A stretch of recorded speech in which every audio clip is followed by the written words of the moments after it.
வணக்கம். இந்த வீடியோல சோஷியலிசம் வந்து எப்படி பயன்படுத்தப்படுது இந்தியால அப்படின்றத பார்ப்போம். சோஷியலிசம் வந்து ஒரு கருவியா வந்து பயன்படுத்தப்படுது. அத வந்து ஒரு முடிவா வந்து பயன்படுத்தப்படல. இந்த கருவிய யூஸ் பண்ணி இன்இக்வாலிட்டீஸ் இருக்குல்ல, அத வந்துட்டு அட்ரஸ் பண்றாங்க. சோஷியல் அண்ட் எக்கனாமிக் ஜஸ்டிஸ வந்துட்டு ப்ரமோட் பண்ண நினைக்கிறாங்க. எல்லாரையும் சமநிலையில வந்து கொண்டு வரணுன்றத ப்ரமோட் பண்ண நினைக்கிறாங்க. கான்ஸ்டிடியூஷனல் அசெம்பிளி இருக்குல்ல, நம்மளோட கான்ஸ்டிடியூஷன உருவாக்குன கான்ஸ்டிடியூஷன் அசெம்பிளி வந்துட்டு சோஷியலிசத்த டிஃபைன் பண்றத வந்து ஒரு இதுதான் சோஷியலிசம் அப்படின்னு வந்து அவங்க ஒரு கரெக்ட்டா வந்து டிஃபைன் பண்ணல. அவங்க வந்துட்டு அது காலத்துக்கு ஏற்ப அந்த சேஞ்சஸ் இருக்குன்ற இத நினைச்சு பண்ணாங்களான்னு தெரியல. ஒரு கரெக்ட்டான டெஃபினிஷன் இத தான் ஃபாலோ பண்ண போறாங்க சோஷியலிசம்னு சொல்லிட்டு பண்ணல.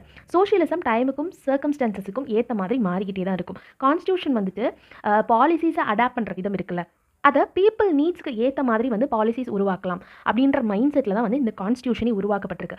நம்மளோட கான்ஸ்டிடியூஷன் ரிஜிடும் இல்ல, ஃப்ளெக்சிபிளும் இல்ல அப்படின்னு சொல்லிட்டு ஒரு வார்த்தை பார்த்திருப்போம். அதே மாதிரி தான் சோஷியலிசமும் சரி, அந்த காலத்துல இண்டிபெண்டன்ஸ்க்கு அப்புறமா நமக்கு தேவைப்பட்ட மாதிரி சோஷியலிசம் இருந்தது. அதுக்கப்புறம் கேபிட்டலைசேஷனும் நமக்கு கொஞ்சம் தேவைப்பட்டுச்சு. அதனால நம்ம சோஷியலிசமோட டேர்ம் மாற ஆரம்பிச்சது. ஆனா சோஷியலிசம்ன்ற இந்தியன் கான்செப்ட் படி நம்ம ஒரு நல்ல பொசிஷன்ல தான் இருக்கோம். மொத்தமா நம்ம கேபிட்டலைசேஷனுக்குள்ளேயும் போகல. நம்ம வந்து ஒரு மக்களோட முன்னேற்றத்தை கருதி மார்ஜினலைஸ்டு செக்ஷனாக இருக்கலாம், இல்லை வீக்கர் செக்ஷனாக இருக்கலாம், இவங்களோட முன்னேற்றங்கள் அதுக்கப்புறம் ஈக்குவாலிட்டியை கொண்டு வர ஒரு கருவியாக தான் இப்போ உள்ள இந்தியா வந்து சோஷியலிசத்தை பயன்படுத்திக்கிட்டு இருக்காங்க. Okay, thank you.